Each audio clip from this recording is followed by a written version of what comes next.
தமிழக பட்ஜெட் ஆவணங்களோடு அமைச்சர் வினோத் திருப்பதி கோவிலில் தரிசனம் மேற்கொண்டதற்கு மதுரை எம்பி சு வெங்கடேசன் கண்டனம் தெரிவித்திருக்கிறார்.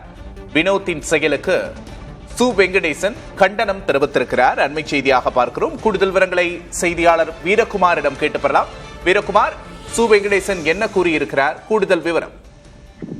விக்னேஷ், தமிழக வெற்றி கழகத்தின் வேளாண் பட்ஜெட் ஆகஸ்ட் 6ஆம் தேதி சட்டசபையில தாக்கல் செய்யப்பட இருக்கிறது. இதற்கு முன்பாக இன்று காலை தமிழக வேளாண் மற்றும் உழவர் நலத்துறை அமைச்சர் வினோத் திருப்பதியில சாமி தரிசனம் செய்து இந்த வேளாண் பட்ஜெட்டை வைத்து வழிபட்டிருந்தார். இது தொடர்பாக மதுரை நாடாளுமன்ற உறுப்பினர் சு வெங்கடேசன் தற்போது அறிக்கை ஒன்றை வெளியிட்டிருக்கிறார். அந்த அறிக்கையில பட்ஜெட் ஆவணங்கள் என்பது இறைவனுக்கான காணிக்கையோ அல்லது ஆன்மீக பொருட்களோ அல்ல, அவை மக்களின் வரி பணம் எப்படி செலவிடப்படும் என்பதை கூறும் அரசியல் சாசன ஆவணம்.